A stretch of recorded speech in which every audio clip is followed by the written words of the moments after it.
네, 오늘은 선물 거래의 구체적인 구조가 어떻게 되어 있는지, 거기에 나오는 스펙, 뭐 각종 용어들, 거래 방식이 어떻게 되는지, 이걸 우리나라에서 거래되고 있는 코스피 200 아마 지수가 주로 이제 기초 자산에 대한 걸로 사례가 나오게 될 겁니다. 여러분들 교재 33페이지에 지난 시간에 일일 정산이라는 걸 통해서 하게 되면 그렇게 하지 않고 맨 마지막에 청산하는 경우하고 결국은 동일하다. 일일 정산을 그래서 해도 괜찮다는 것입니다. 일일 정산이 더 낫다. 그 이유는 이 선도계약에서 가장 문제가 되는 게 만기 때 상대방이 결제 이행을 하지 않는 그런 위험이 있죠. 그래서 크레딧 리스크가 존재해요. 선물 시장에서는 그런 위험을 방지하기 위해서 청산소에서 매일매일 끝까지 이제 만기까지 가지 않고 매일매일 마치 반대 매매가 강제로 이루어지는 것처럼 그렇게 처리를 합니다. 즉 매일매일 시가 평가를 하는데 그 시가 평가가 그냥 장부상으로만 이루어지는 것이 아니라 실제로 선물의 가치가 상승했으면 돈을 입금시키고 선물의 가치가 하락했으면 돈을 출금하고요. 그런 방식으로 해서 일일 정산이다 하는 겁니다. 즉 일일 평가, 장부상의 평가, 그게 아니라 실제로 출금과 입금이 이루어진다. 그게 이 예를 통해서 그렇게 하는 것이 그렇게 하지 않는 것과 동일하다. 화폐의 시간 가치를 제외하면, 따지지 않으면. 그래서 그거를 이제 앞에서 이렇게 했잖아요. 그래서 이걸 일반화시키면은 매수 포지션을 잡았을 경우하고 매도 포지션을 잡았을 경우 다 일일 정산이 다 가능하다. 그런 겁니다. 그리고 여기 매수 포지션은 라지 T, 스몰 T, 그러니까 만기까지 가져가도 되고 만기까지 안 가져가도 되고 중간에 청산할 수 있는 이유가 바로 매일매일 일일 정산이 이루어지기 때문에 중간에 그것이 청산이 중간에 청산이 돼도 아무런 문제가 없다. 이미 매일매일 정산이 이루어지고 있기 때문에 매일매일 강제적인 반대 매매가 이루어지고 있기 때문에 중간에 청산한다는 게 별 문제가 없다 하는 것입니다. 그러면 중간에 청산하면 봅시다. 구체적으로 이것이 어떻게 선물거래에서 내부적으로 그것이 처리가 되는지 좀 보겠습니다. 여기 지금 처음에 28페이지 처음에 매수 포지션을 잡았다가 매도 포지션을 나중에 잡으면 중간에 청산이 된다 그랬잖아요. 그러면 처음에 매수 포지션을 잡으면 만기 때 프로핏이 이렇게 되고 중간에 스몰 T 시점에 매도 포지션을 잡으면 만기 프로핏이 이렇게 돼서 ST하고 여기 나와 있는 ST하고 마이너스 ST 서로 그게 상쇄가 된다. 그렇죠? 매수 포지션 그다음에 중간에 스몰 T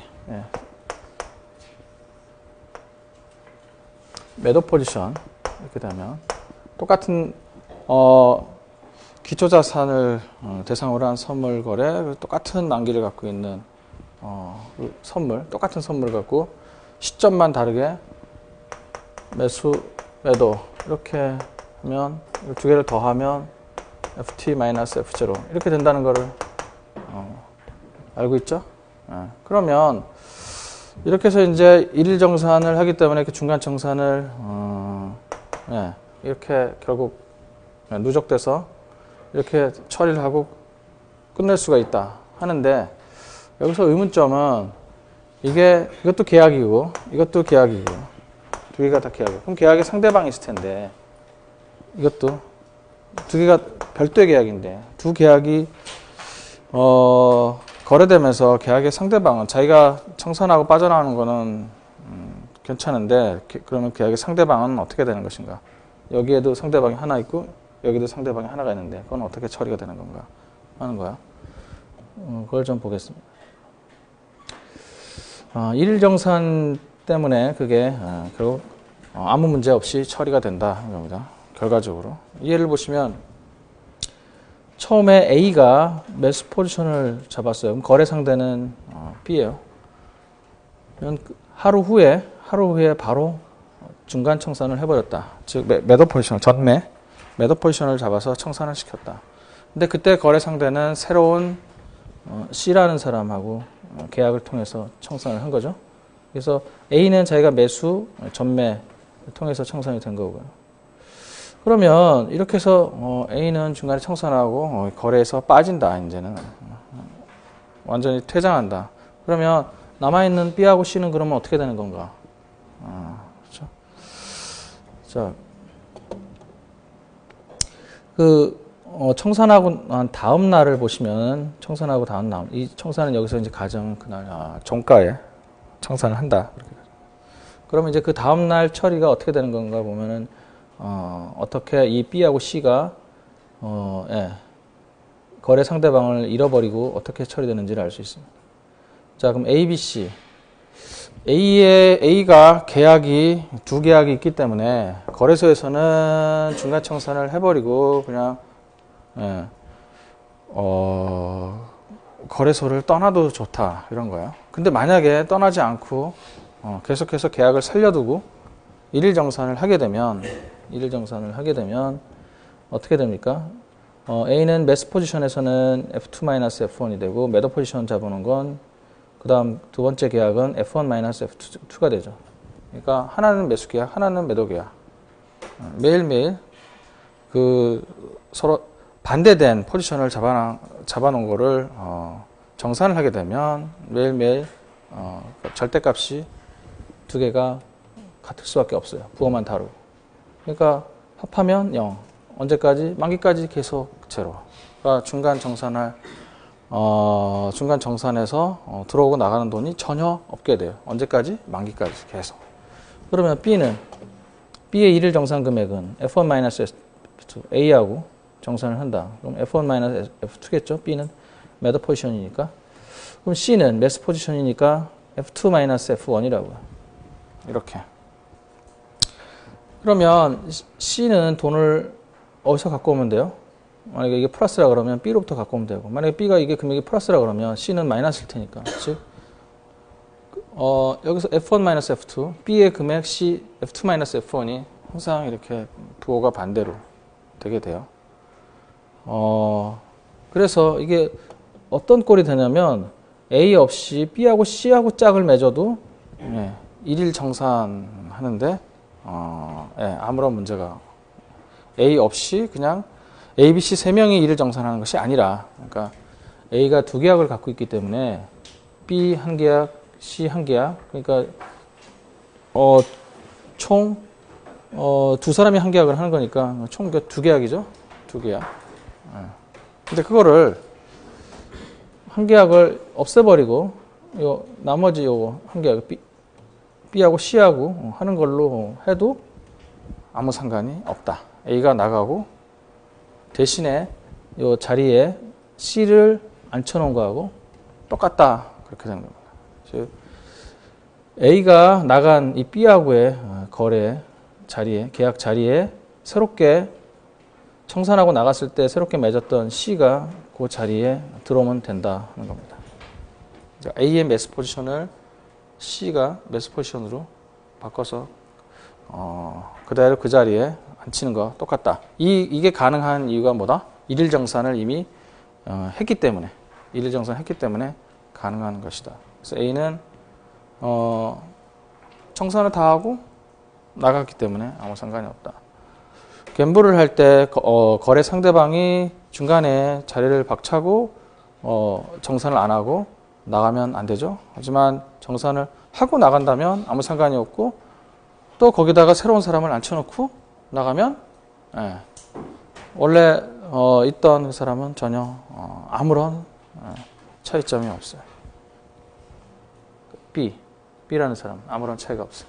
A가 나가고 C를 앉혀놨기 때문에 동계산 다 끝났고 거래 상대방 새로운 사람 앉혀놨고. 자, 그 다음에는 미결제 약정이라는 용어가 있는데 선물 거래 구조에 보면 스펙에 보면 미결제 약정에 대한 얘기죠. 그래서 선물에 가면 이게 각종 새로운 용어들이 이제 많이 나오기 때문에 그거에 이제 익숙해져야 됩니다. 이제 반대 매매, 여기다 이제 미결제 약정, 아까 봤던 뭐 일일 정산, 그리고 좀 이따가 볼 뭐 증거금, 뭐 개시 증거금, 무슨 뭐 유지 증거금 이런 식의 다양한 용어들이 나와요. 자, 이 사례에서는 중간에 청산하는 것, 뭐 이런 것들이 전체에 어떻게 영향을 미치는 건지 좀 보겠습니다. 자, 지금 현재 5계약을 이렇게 짝을 져서 했어요. 위가 매수, 밑에가 매도 포지션 잡은 사람들. 그럼 A가 매수 포지션을 청산하고 나가죠. 즉 매도 포지션을 새롭게 잡았다 이 말이에요. 누가 하고? F하고 거래해서. 그러니까 A 자리에 F가 대신 오게 되죠. 이렇게. 그럼 이렇게 이제 짝을 맺어지는 거예요. 자, 근데 만약에 A가 새로운 사람이 아니고 기존에 있던 N이라는 사람하고 거래를 통해서 반대 매매를 통해서 나갔다. 즉 그러면 이제 N도 나가는 거죠. N하고 A하고 동시에 나가게 되죠. 그래서 N하고 A하고 거래를 통해서 서로 반대 포지션을 잡고 나가게 돼요. 그러면 원래 A하고 N이 사라졌기 때문에 어떻게 하면 돼요? 남아있는 C하고 L이 다시 짝을 맺으면 돼요. 이게 가능한 이유는 매일매일 정산돼서 매일매일 정산하기 때문에 이게 서로 뭐 짝이 누구냐는 중요치 않아요. 짝이 누구냐는. 중간에 누가 나가도 정산만 하고 나가면 아무런 문제가 없어요. 짝이. 나는 상대방한테 돈만 받으면 돼요. 그래서 매도 포지션에 있는 사람은 그냥 매수 포지션에 있는 사람이 누군가 한 명만 있으면 돼요. 결국 반대 포지션에서 있는 사람한테서 만약에 자기가 돈을 딴다면 반대 포지션에서 잡았던 사람한테서 돈이 들어오는 거기 때문에 그러니까 누구냐는 아무 상관이 없어요. 그냥 그렇게 짝을 맺어주기만 하면 되는 겁니다. 그 다음에 새롭게 들어오는 사람끼리는 이거는 이제 아무런 거부 반응 없이 새롭게 이렇게 계약을 맺었다. 자, 그러면 여기 이제 미결제 약정 수량이라는 건 뭐냐면 반대 매매로 중도 청산되지 않고 남아있는 계약수다. 오픈 인터레스트, 약자로 OI라고 하죠. 그러니까 오픈 인터레스트 하면 나는 아직도 관심이 있네요, 그런 거예요. 아시죠? 오픈 인터레스트. 그래서 이제 그거를 우리나라 말로는 정확하게 미결제 약정 수량이다. 이건 왜 그러냐면 선물 거래는 만기까지 갖고 있는 계약을 갖고 있는 사람이 전체 평균적으로 항상 보면 한 5% 정도밖에 안 돼요. 5% 내외밖에 안 돼요. 95%는 중간에 다 중도 청산하고 다 나가버려요. 그만큼 이제 투기 거래가 심해서 그런 것도 있고 해지 거래를 하는 사람도 제가 해지가 종료되는 시점하고 선물이 만기가 되는 시점하고 이렇게 정확하게 일치하기 힘들기 때문에 중간에 청산하는 경우가 굉장히 많아요.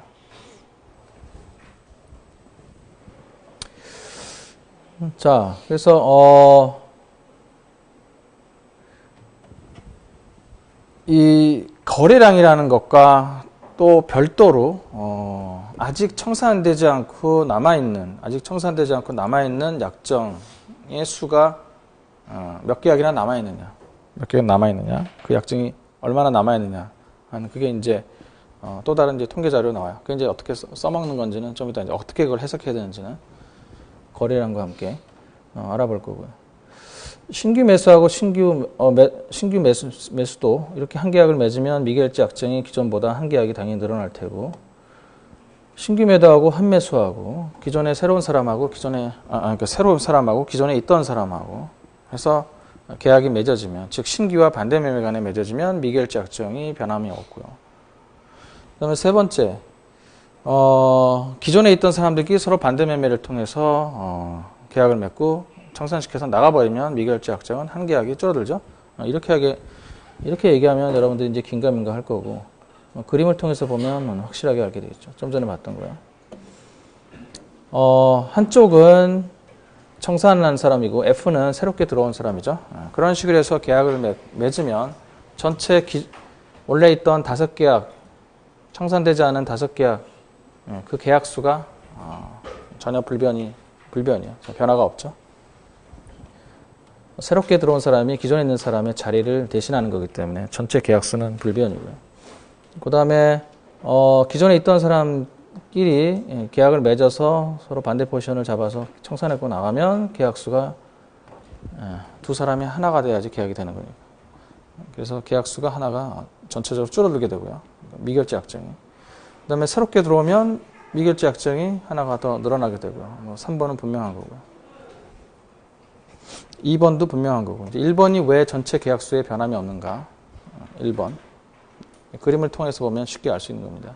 자리를 새롭게 들어온 사람이 기존에 떠나가는 사람의 자리를 대신하기 때문에 전체 계약수에 아무런 변화가 없는 거다. 계약은 두 사람이 만나야 한 계약이 이루어지는 거기 때문에. 여기 예를 통해서 또 보면요. 처음에 A하고 B가 두 계약을 맺었어요, 서로. 그러면 이제 거래량은 두 계약, 미결제 약정은 둘. 그래서 거래량과 미결제 약정이 어떻게 차이가 나는 건지 좀 보세요. C하고 D가 새롭게 들어와서 세 계약을 맺었어요. 그러면 거래량은 세 개고 미결제 약정은 5개로 누적. 그래서 늘어났죠. 미결제 약정은 당연히 누적을 시켜야 되는 거죠. 그날 현재 지금 청산되지 않고 있는 계약수가 얼마인가, 어느 정도 되는가, 그걸 알아야 되니까. 그 다음에 B는 청산하고 나가고 그 자리에 2가 들어오면 거래량은 하나지만 계약수는 전체 계약수는 변함이 없고요. 즉 B 자리에 2가 들어왔죠. 그 다음에 세 번째, D하고 A가 기존에 있던 계약을 청산해버리고 나가면 두 계약을 이렇게 해서 짝을 맺어서 나가버리면 나머지 세 계약이 남죠. 거래량은 2개고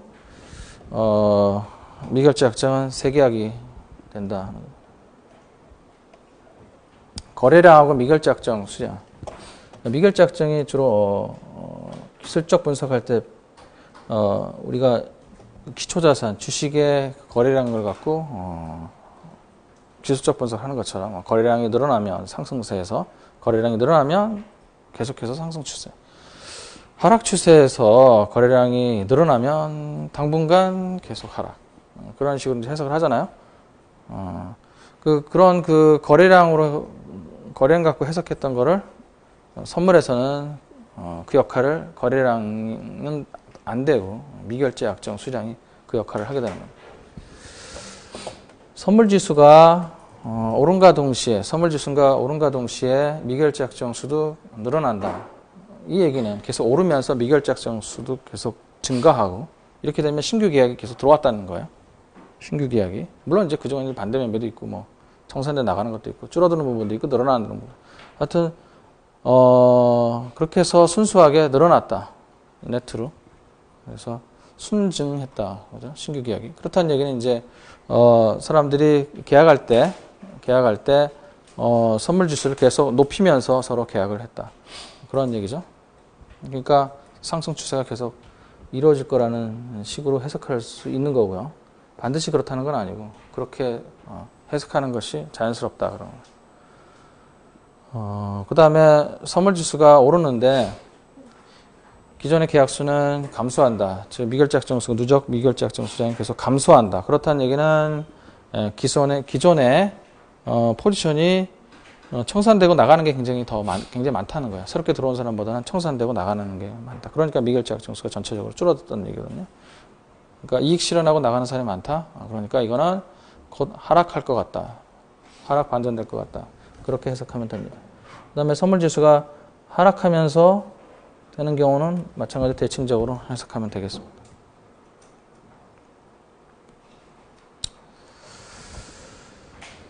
자, 그렇게 해서 일일 정산이라는 걸 통해서 이 선물 거래가 상당히 아주 심플해지게 돼요. 즉 주식 기초자산 주식의 거래처럼 스페큘레이터들이 아주 심플하게 그냥 오를 것 같으면 매수 포지션, 내릴 것 같으면은 매도 포지션, 이런 식으로 아주 심플하게 생각을 할 수 있게 됐습니다. 계약은 원래 만기까지 가야 되지만 중도덕 청산하면 바로 자기가 벌었다면 돈이 벌고 나갈 것이고 잃었다면 잃고 나갈 것이고요. 끝까지 만기까지 원래는 가야 되는 건데 그렇게 하지 않고 이게 다 일일 정산의 덕분입니다. 그건 이제 일일 정산의 큰 장점이고요. 일일 정산의 아주 큰 단점도 있어요.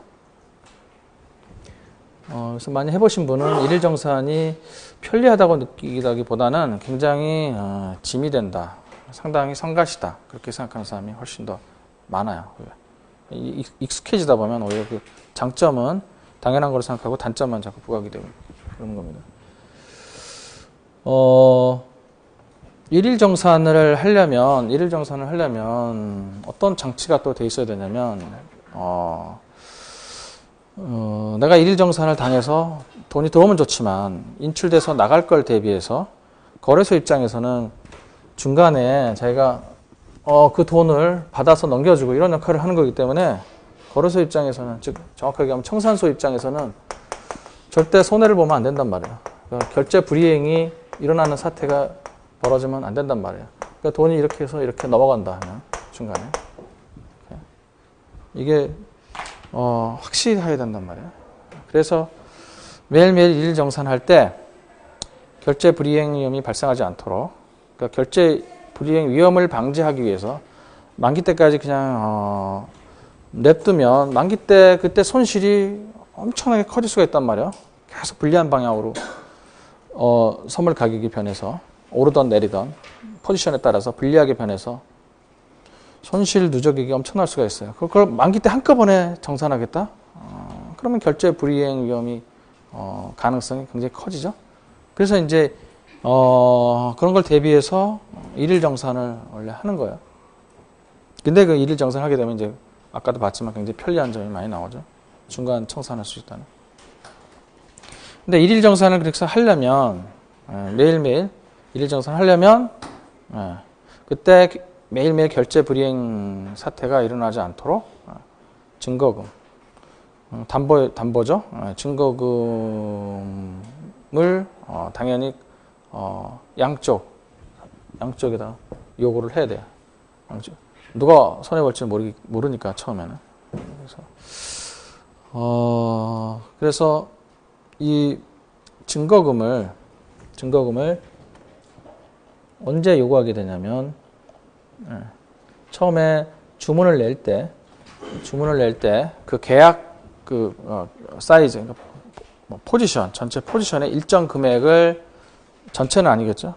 왜냐하면 선물 거래는 현금 정산할 때 차액만 정산하기 때문에 포지션 사이즈 전체 돈을 증거금조로 잡아놓을 필요가 없어요.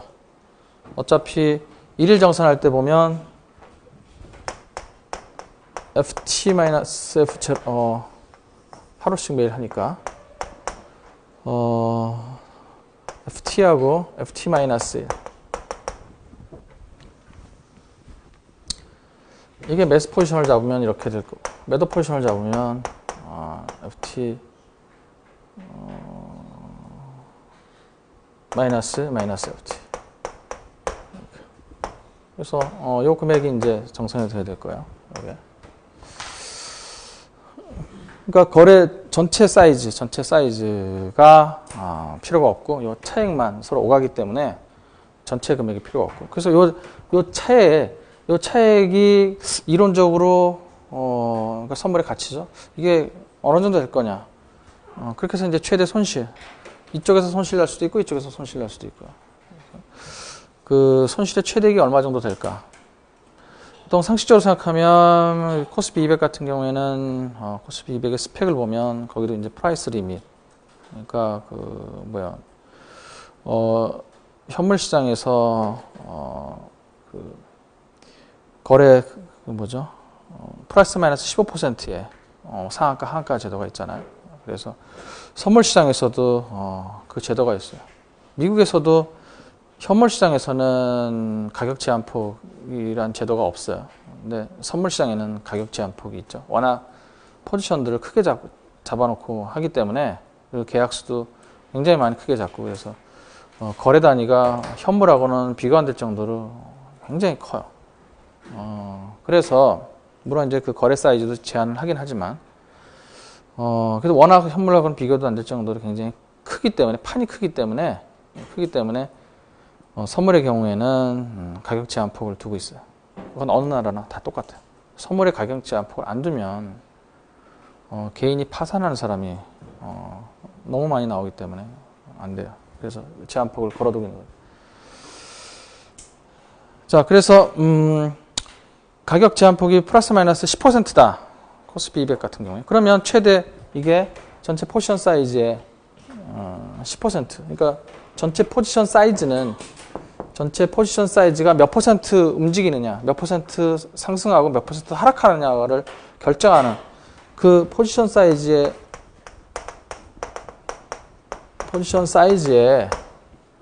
몇 퍼센트 상승하고 몇 퍼센트 하락하는가를 결정하는 거는 결국 선물 가격이 결정하는 거죠. 왜? 포지션 사이즈라는 거는 선물 가격 곱하기 선물 거래 단위 지수 같으면은 뭐 거래 승수라고 그러죠. 그러니까 US 달러 같으면 뭐 $10,000. 선물 지수 같으면은 뭐 S&P 500 같은 건 $250. 우리나라는 포인트당 50만 원. 이렇게. 그다음에 이제 계약수. 그죠? 계약수는 상수고 이것도 상수고 변수는 이거니까. 이게 1% 올라가면 자기 포지션 사이즈에 금액도 1% 올라가고 만약에 매수 포지션을 잡았다고 그런 식으로 1% 저 이익을 보고 그렇게 되겠죠. 그러니까 이게 몇 퍼센트 올랐느냐 떨어졌느냐 그게 이제 자기 전체 포지션 사이즈에 몇 퍼센트 이익 보고 몇 퍼센트 손해 보고 오리지널 포지션 사이즈에 비해서. 그러니까 가격 제한폭이 플러스 마이너스 10%라 그러면 하루에 그러면 최대 손실폭은 최대 손실폭은 10%란 말이야. 그게. 선물 지수는 올라도 손해 볼 수도 있고 내려도 손해 볼 수도 있고요. 올라서 손해 보는 경우는 매도 포지션이고, 그다음에 내려서 손해 보는 포지션은 매수 포지션이고 이렇게요. 그러니까 계약 금액의 한 10% 정도만 증거금쪽으로 잡아놓으면 충분할 것 같은데 넉넉하게 15%를 잡아놓습니다. 여기 뭐 코스피 200을 기준으로 해서 코스피 200이 현물 시장에서 최대 변동폭이 플러스 마이너스 15%이지만 그거하고 숫자는 같지만 그래서 그것 갖고서 15%를 정했다고 얘기를 하는 사람들이 있고 또 대충 그런 연결고리가 워낙 복잡하기 때문에 왜 이게 생뚱맞게 코스피 200의 프라이스 리밋이 나온 건지가 좀 생뚱맞아지지만 이 사이즈를 정할 때 그 논리를 쭉 따라가다 보면 뭐 이게 이해가 안 가진 않아요. 이해가 하기가 좀 복잡하지만 그래서 이 크기를 정하는 거는 그렇게 단순한 문제는 아니에요. 근데 대충 보면 이 코스피 200의 이 프라이스 리밋 그거하고 비슷하게 잡아놓으면 금액이 충분해진다 그렇게 생각을 하는 거예요. 연결고리는 상당히 복잡하고 그래서 직관적으로는 받아들이기 힘들다 그랬죠. 자, 그래서 어쨌든 하여튼 충분하게 처음에 증거금을 잡아놓는다 하는 거야. 10%가 아니고 15%. 유지 증거금은 뭐냐면 그래서 잡아놓은 증거금이 일일 정산하면서 쭉쭉쭉쭉 불리하게 변하면 빠져나갈 거란 말이에요. 여기서 그림에서 보는 것처럼 포지션 사이즈의 15%를 개시 증거금 혹은 주문 증거금이라고 했던 거예요. 그거를 잡아놓으면 그게 이제 일일 정산을 당하면서 불리하게 변해서 빠지고 올랐다가도 빠지고 이러면 그러다 어떻게 하다 갑자기 이게 증거금이 확 마이너스가 돼버리면 안 되잖아요. 갑자기 느닷없이. 그래서 이제 말하자면 얼리 워닝을 하기 위해서 유지증거금이라는 제도를 마련해요. 그것도 아주 충분히. 그래서 포지션 사이즈의 10%에 해당되는 금액 수준으로 증거금 수준이 떨어지면, 그러니까 퍼센트지 절대 금액이 아니죠. 포지션은 계속 변하니까. 포지션은 계속 일일 정산하면서 일일 정산하기 때문에 바로 직전 포지션, 일일 정산 당하기 전날 종가 기준에서 그 포지션, 그거 대비로 항상 생각을 하는 거예요. 매일매일 정산하기 때문에 직전 전날 종가 기준으로의 포지션 사이즈에 15%가 개시증거금, 10%가 유지증거금. 그래서 10% 선까지만 와도 5%, 그러니까 5%의 낙폭이죠. 개시증거금 수준의 5%의 변화만 있으면 유지증거금으로 금방 와버리죠. 5%의 낙폭만 기록해도 바로 유지증거금 수준까지 오게 돼요. 그래서 그 유지증거금 그 라인을 건드리게 된다 하면 바로 어떤 제도가 있다? 증거금을 추가로 입금시켜야 된다. 이렇게 마이너스가 10% 유지증거금을 기준으로 해서 그보다 밑으로 내려가면 바로 추가로 입금시켜야 되는데 어느 수준까지? 개시증거금 수준까지. 개시증거금이라고 하는 거는 또 그날 바로 직전에 전날 수준에 아니면 끝나고 장 끝나고 그 종가 수준의 포지션 사이즈의 15% 수준까지 증거금을 다시 채워 넣어야 돼요. 그러면 이제 다시 또 이제 충분히 장전시켜 놓은 다음에 그다음에 이제 인출을 해 나가려고 하는 거죠. 거래소 입장에서는 상당히 이렇게 까다롭게 해놔야지 청산소 입장에서 손해를 보지 않기 때문에 이렇게 까다롭게 하는 겁니다. 추가 증거금을 입금시키지 않으면 강제로 반대 매매를 시키고 완전히 청산을 시켜버립니다. 그러니까 떠나보낸다 이거죠. 증거금의 장점은 이렇게 있지만, 증거금의 장점은 아까 좀 전에 얘기했지만 전체 원래 정산을 할 때 차익을 정산하지 기초자산처럼 뭐 이거를 전체를 뭐 팔고 그 전체 금액이 왔다 갔다 하는 게 아니기 때문에 이 차익 금액만 정산할 때 그 돈만 하여튼 계좌에 있으면 되기 때문에 요 해당되는 요 돈만 계좌에 있으면 되기 때문에 그래서 처음에 주문할 때 전체 이 사이즈의 15%만 입금시켜 놓으면 되거든요. 그러면 이게 뭐 최악의 경우 일일 정산하면 그냥 며칠 내로 그냥 다 사라져 버릴 수도 있어요. 며칠 내로 다 일일 정산 당해서 불리한 방향으로 변해서 그러면 이제 다시 채워놓고 이제 그렇다는 얘기인데, 그러니까 최소의 처음에 거래할 때 하여튼 최소의 금액으로 시작하게 만들어주는 거죠. 그래서 이제 이게 굉장히 장점이라고 생각을 하는 거예요. 돈이 부족한 사람들한테는. 즉 1억의 포지션을 잡은다. 이 계약 금액이 포지션 사이즈가 1억이다. 그러면 자기는 그거의 15%, 즉 1,500만 원만 일단 맡겨놓고 시작할 수 있다. 1,500만 원만 증거금으로 입금시켜 놓으면 바로 거래가 가능하다. 그런 겁니다. 즉 이렇게 되니까 약 6.7배, 자기가 1,500만 원 투자해서 6.7배, 1억 원 포지션을 잡을 수 있으니까 자기 증거금 사이즈에 약 7배 되는 돈의 포지션을까지도 잡을 수 있다. 그렇게 되는 겁니다. 그러니까 상당히 투기적인 걸 좋아하는 사람은 이보다 더 아주 스릴 있는 게임은 없다고 생각을 하는 거죠. 1,500만 원 투자해서 1억 원, 그러니까 주식으로 얘기하면 1억 원의 주식을 산 효과하고 똑같은 거야. 1억 원 주식을 사서 거래하는 그런, 거기서 돈을 번 수 있는 그런 느낌하고 똑같아.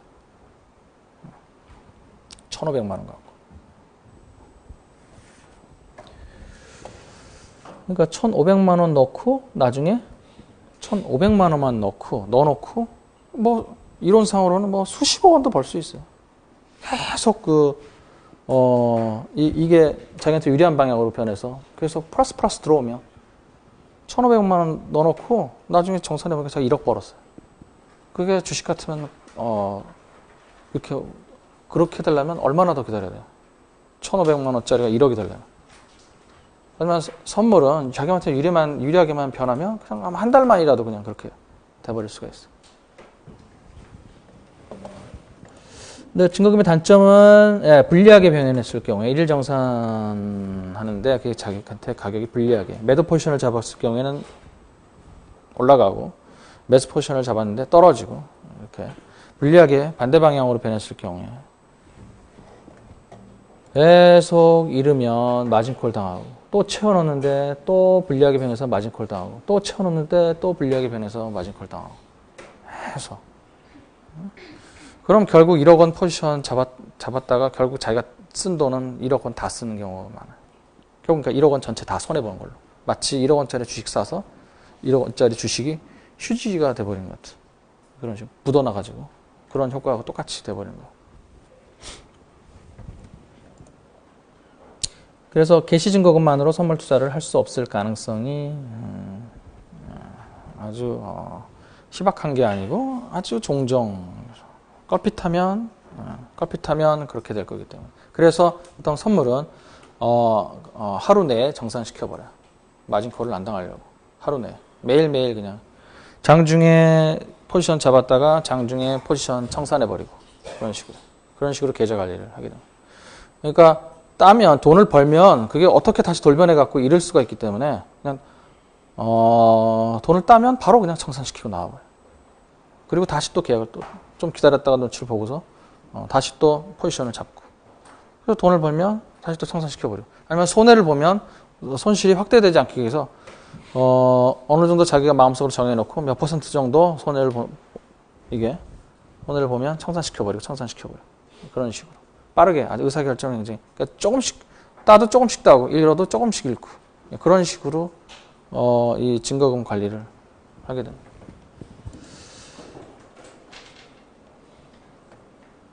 그래서 이 추가 납부해야 된다는 것을 우리가 추가 증거금 혹은 변동 증거금이라고 합니다. 우리가 계속 보는 이 로그 트레이더라는 영화에도 그 용어가 나옵니다. Nick, what's the difference between initial margin and variation margin? Initial margin's like a down payment on each futures contract that we trade. Now, we don't have to pay that in full until the contract matures. But in the meantime, the value of each contract may go up or down. So Cymex calculate our positions on a daily basis, and they'll ask us for more money if the market moves against us. And that's variation margin. Got it. I think. 처음 듣는 사람도 금방 이해를 했어요.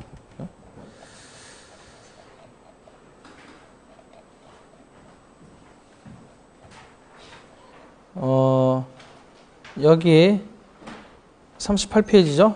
예.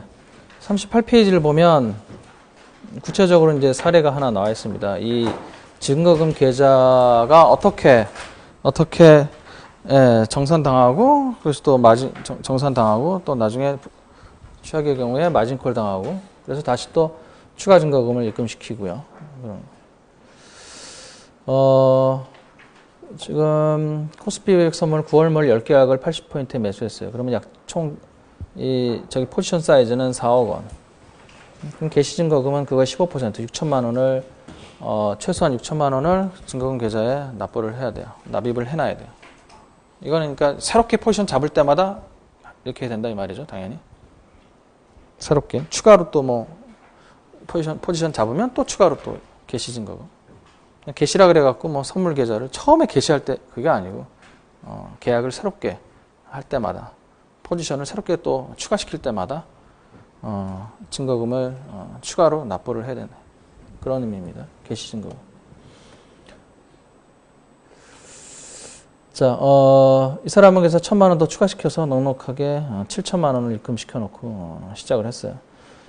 장중에 7월 8일 날 80포인트에 샀는데 장 끝날 때 82포인트가 됐어요. 그래서 2포인트가 올랐죠. 그러면 그래서 1,000만 원을 벌었어요. 곱하기 50만 원 곱하기 10개야. 자, 이렇게 이제 차익을 정산하기 때문에, 그죠? 전체 포지션 사이즈는 4억이지만 4억을 입금시킬 필요가 없는 게 바로 그런 거죠.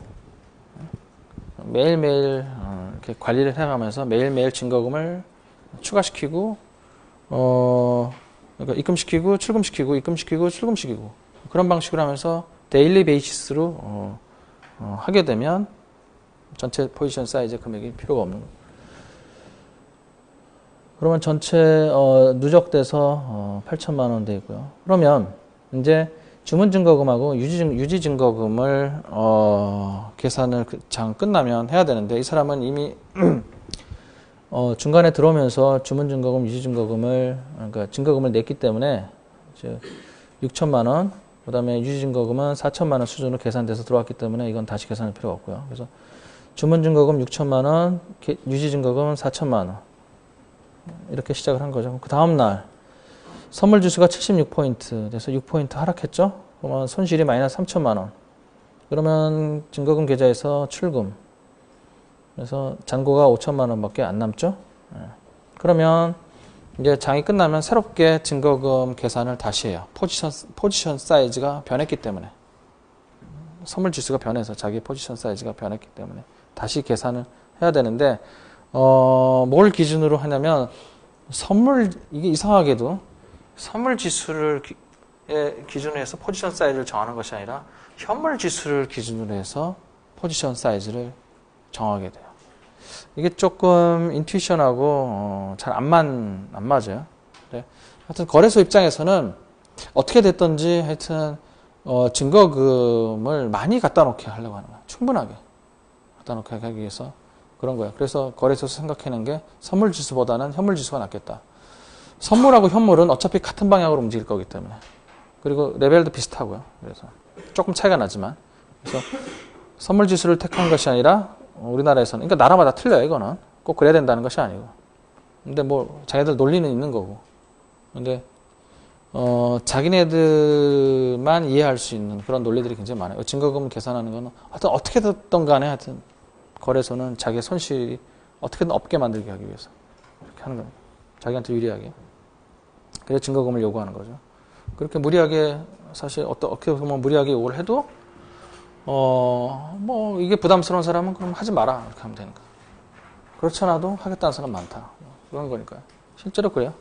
그래가지고 또 너무 거래가 위축됐다? 그러면 또 이제 좀 약간 좀 느슨하게 제도를 좀 바꾸고 좀 그렇게 하는 거. 자, 그래서 현물 지수를 기준해서 80 곱하기 50포인트당 50만 원 곱하기 10개야. 그거 15%. 하여튼 이거를 현물 지수를 기준으로 한다는 거를 너무 고민하지 마세요. 이거는 제도적으로 그렇게 선택한 거다. 나라마다 공통된 건 아니다. 그래서 주문 증거금이 다시 6천만 원, 유지 증거금은 10% 4천만 원. 그래서 어제 증거금하고 똑같네. 왜? 어제 자기가 선물 지수 80%에 들어왔기 때문에. 근데 우연치 않게 그 다음날 현물 지수의 종가가 80%로 똑같기 때문에 주문 증거금, 유지 증거금은 변한 게 없어요. 그러니까 여전히 그러니까 자기의 증거금 수준이 유지 증거금 위에 있기 때문에 여기요. 밑에 있는 게 유지 증거금, 위에 있는 게 개시 증거금. 그러니까 주문 증거금이라는 표현이 더 나아요. 개시라면 자꾸 처음에 선물 계좌 이렇게 오픈했을 때 얘기를 연상시켜서 자꾸 그런 얘기를 오해하니까 주문 증거금, 새롭게 주문 낼 때마다 내는 증거금이다. 주문 증거금. 그 다음날 71포인트로 또 하락했네요. 그래서 마이너스 2,500만 원 손해. 그래서 잔고가 2,500. 자, 그러면 이제 주문 증거금과 유지 증거금을 다시 계산해요. 그러니까 왜 그러냐면 다시 얘기하면 바로 그 다음날 또 어떻게 될지 모르니까 그 증거금을 다음날 불리하게 변동할 걸 대비해서 미리 지금 증거금의 사이즈를 조정을 해주는 거죠. 자, 오늘 종가 현물 지수가 75포인트. 금액으로 환산하면 곱하기 50만 원 곱하기 10개야. 그래서 그거의 15%, 즉 5,625만 원. 유지 증거금은 3,750만 원. 즉 유지 증거금 기준으로 생각을 하는 거죠. 그래서 불리하게 변하면 이 사람 계좌에서 최대 마이너스 3,750만 원이 다 인출될 가능성이 있다. 그렇게 판단을 하는 거죠. 그 다음날 불리하게 변하면. 그러니까 3,750만 원을 유지증거금으로 네가 그 증거금이 최소한 유지증거금 수준이 돼야 된다 하는 걸 체크해봐라. 그걸 알려주게 돼요. HTS를 통해서. 자, 그래서 3,750만 원으로 계산됐는데 지금 현재 갖고 있는 증거금이 2,500만 원밖에 안 돼요. 요 밑으로 떨어졌죠 지금. 그러면 이제 마진콜을 당한다 그래요. 그러면 추가 증거금을 개시 증거금 5,625만 원, 주문 증거금 수준까지 다시 집어넣어야 돼요. 그래서 그 차액이 3,125만 원. 이거는 그 다음날 12시까지 납부를 해야 돼요. 그렇지 않으면 강제 반대매매. 그래서 추가로 3,125만 원, 즉 3,750만 원을 아니 5,625만 원을 만들어 놔야 된단 말이에요. 근데 플러스 1,000은 자기가 임의로 다시 또 1,000만 원을 추가로 넣어준 거예요. 그러니까 처음에 주문증거금 쪽으로 냈던 7만 원에서 다시 또 지금 추가로 4,125만 원을 또 추가로 또 낸 거예요. 그렇죠? 처음에 7천만 원 갖고 시작했다가 약 한 4천만 원을 또 추가로 더 넣었어요. 그러니까 좀 토탈 지금 한 1억 정도 되는 돈을 들어간 거예요, 총. 그렇게 따지기 시작하면 이게 뭐 선물이 아까 뭐 전체 사이즈의 한 15% 정도만 갖고 시작할 수 있다. 다시는 돈이 더 필요하지 않을 줄 알았는데 그런 식으로 오해하고 있다가 이렇게 나중에 점점 돈이 쉽게 얘기해서 쓰는 용어로 실탄이 계속해서 필요하면 굉장히 당황하고 아예 그냥 떠나버리고 그런 경우가 있어요. 돈이 없으니까. 채워놓을 돈이 없어. 저는 이런 걸 이제 마진콜이라고 합니다. 자, 됐죠? 이렇게 해서 선물 거래해 이해와 그리고 우리 코스피 200 지수를 중심으로 해서 선물 거래 여러 가지 스펙에 대해서 알아봤어요. 그러니까 이거는 이제 우리나라 상황을 본 거고 뭐 선물 상품이라면 다 이런 공통적인 이런 구조를 다 갖고 있습니다.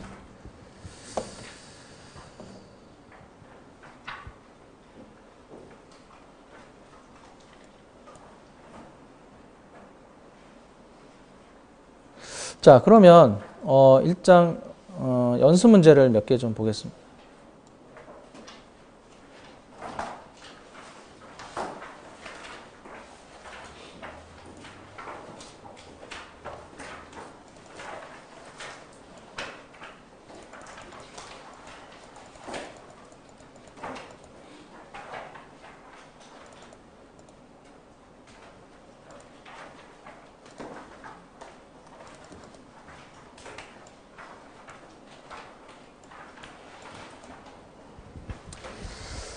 자, 여기서 계산 문제 볼까요? 3번, 여기서 3번. 3번 보시면은 개시증거금이 계약금액의 5%인 선물계의 경우 레버리지는 얼마인가? 개시증거금이 주문증거금이 5%다. 그럼 레버리지는 아까 그러니까 몇 배냐 이거야. 몇 배. 자기가 납부한 그 증거금의 몇 배가 계약 사이즈냐 이거. 그러니까 그 돈을 갖고 몇 배 효과를 낼 수 있느냐 그런 거죠. 현물 거래로 치면 현물 거래는 전액 필요하잖아요. 선물 거래는 그거의 일부만 필요하니까 결국 그 개시증거금이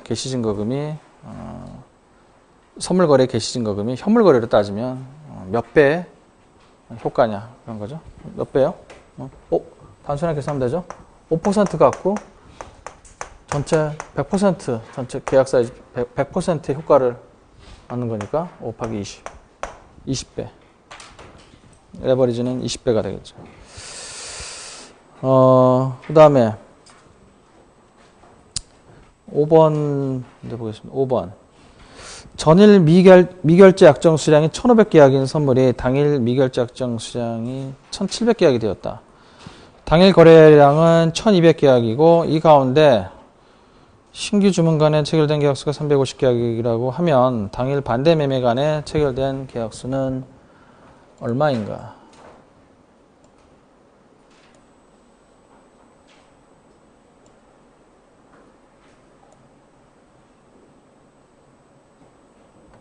네.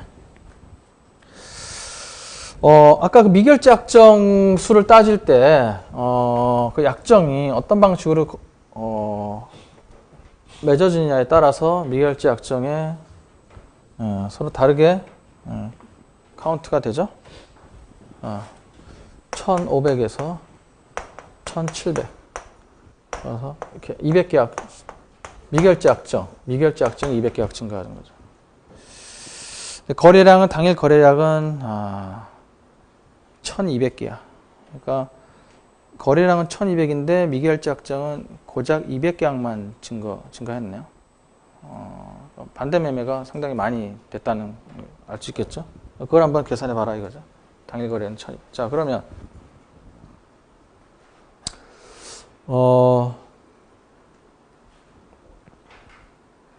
증가시키는 게 신규 매매죠. 신규 계약.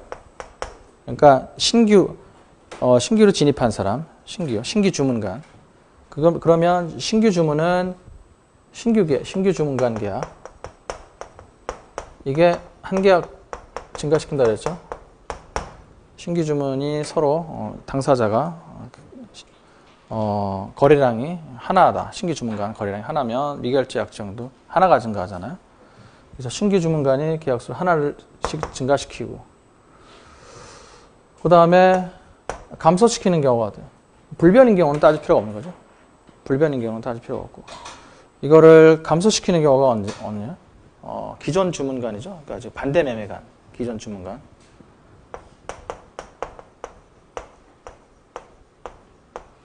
반대 매매간 계약이 마이너스.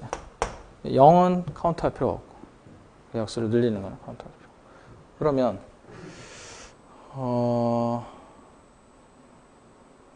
1200에서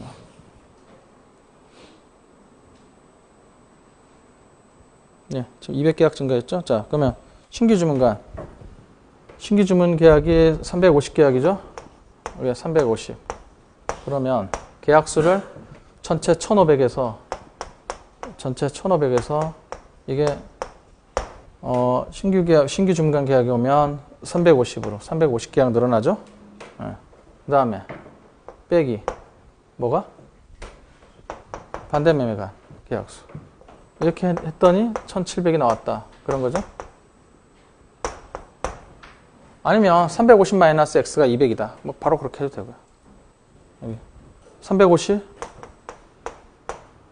여기 x 이게 지금 이걸 구하라는 거죠. 이게 350에서 x 총 350계약에서 총 x계약 마이너스 그게 이제 순수하게 늘어난 거다. 200 이렇게 하면 돼요.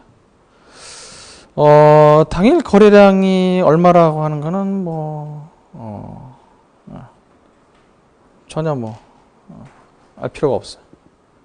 전혀 이 문제하고 상관없어요. 350 마이너스 x가 200이다. 그러면 어떻게 돼요? x는 150이네요. 그죠? 반대 매매간 체결된 계약수는 150개야.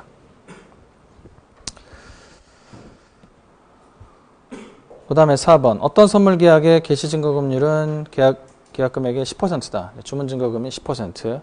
유지 증거금은 그 개시 증거금의 4분의 3이다. 그 개시 증거금의 4분의 3. 그러니까 10%에 4분의 3. 4분의 30? 이게 정수로 잘 딱 안 떨어지네요. 4분의 30%. 보통 이제 대개 나라들이 그런 걸 결정할 때, 이거를 선물 시장에서 결정할 때, 주문 증거금의 대략 4분의 3 정도 수준에서 유지 증거금을 대부분 다 결정을 해요. 4분의 3. 그러니까 반대로 얘기하면 유지 증거금은 최대로 불리하게 변했을 경우를 따져서 하루 동안의 변동폭. 그래서 그거를 이제 유지 증거금을 정한 다음에 그 다음에 추가로 이제 거기 한 4분의 1 정도 대략 정확한 건 아니에요. 더 더해서 유지 증거금이 나오도록 그렇게 정확하게 4분의 1은 아니죠. 이렇게 4분의 3 됐다 해서 이렇게 4분의 1 되면 다시 돌아오는 건 아니니까 대략 그 정도 해서 추가시켜서 넉넉하게 그러니까 그 넉넉하게 한다는 게 그 정도 수준에서 주문 증거금을 잡게 돼요. 자, 이 선물 가격 90에 매도 포지션을 취한 투자자는 선물 가격이 얼마가 될 때 마진콜을 당하게 되느냐. 별다른 정보가 없기 때문에 이 사람은 처음에 증거금을 딱 개시 증거금만큼 납입을 했다. 그렇게 이제 가정을 하는 거죠.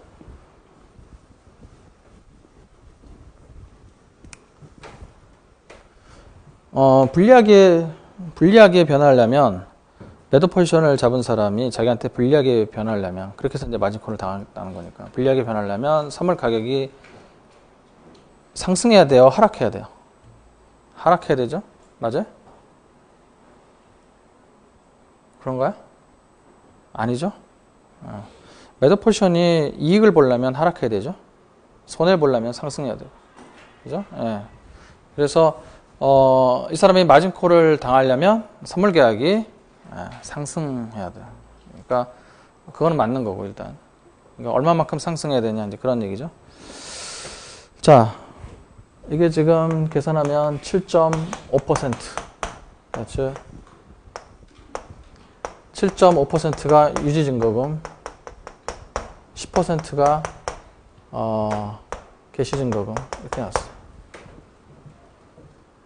포지션 사이즈의 10%, 포지션 사이즈의 7.5% 이렇게 된 거죠. 포지션 사이즈가 어떻게 된다 그랬어요? 그러니까 선물 가격 곱하기 거래 단위 곱하기 계약수. 그러니까 이게 이제 한 계약의 사이즈죠. 곱하기 계약수. 자, 이 거래 단위는 이거 상수일 테고, 그죠? 이거는 거래를 거래를 청산할 때까지는 뭐 거래 단위 자체는 하여튼 이건 뭐 스펙으로 정해져 있는 거니까 상수. 계약수도 청산할 때까지는 뭐 상수. 상수. 그러니까 자기 포지션 사이즈가 변한다는 거는 이 선물 가격이 변한다는 거죠. 이게. 그러니까 자, 이게 몇 퍼센트 하락해야 돼요? 2.5% 하락해야 되죠. 마이너스 2.5% 선물 가격에. 그러니까 이게 10%라는 게 그러니까 포지션 사이즈의 10%인데 결국 여기서 변수는 나머지는 다 상수고 이게 변수이기 때문에 선물 가격의 10% 이거를 그냥 거래 단위를 1로 보고 계약수를 1로 보고 해도 상관없어요. 선물 가격의 10% 선물 가격의 7.5% 그러니까 이게 이렇게 되려면 그러니까 이걸 건드리면 마진콜이라고 하죠. 그래서 건드려가지고 요 밑으로 내려가면 그러니까 지금 상승해야 손해니까 그래서 최소한 여기만큼 상승. 그래서 그 이상 상승해야. 최소 상승이 이거고. 그러니까 그 이상 상승. 그러니까 최소한 이걸 건드리려면 이만큼 상승해야 되죠. 2.5%. 2.5%가 상승해야 돼요. 2.5%. 그래야 자기 계약 사이즈의 선물 가격이 이게 2.5% 올라가야. 그죠? 자기는 매도 포지션이기 때문에 이를 정산당할 때 다시 매수 포지션으로 잡아서 강제 매매를 하잖아요. 그러니까 2.5% 상승했을 때 자기는 2.5% 손실을 보게 되는 거죠. 매수 포지션을 잡았다 그러면 이게 똑같은데 2.5% 상승하면 나도 포지션 사이즈에 2.5% 상승을 해요. 전체 금액에. 내 계좌에 그 2.5%에 해당되는 돈이 들어온다고. 근데 거꾸로니까 2.5% 그러니까 매도를 할 경우에 2.5% 상승하면 그 금액이 손실이라고요. 그 금액을 누구한테 주는 거예요? 매수 포지션 잡은 사람한테 주는 거죠. 그 돈을. 마이너스 2.5%가 되려면 선물 가격은 플러스 2.5% 상승을 해야 된다. 그렇죠? 이만큼 돈이 인출되려면. 그래서 지금 선물 가격이 90이죠? 90? 90이 2.5% 상승해야 되니까 90 곱하기 1 플러스 0.025 이렇게 상승을 해야 된다. 그래서 계산하면 92.25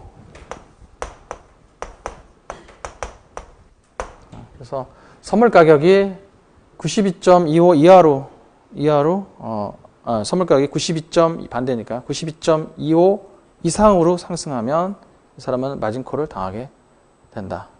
아시겠죠? 지금 매도 포지션을 잡고 가니까 자꾸 이게 반대로 가니까 헷갈리죠?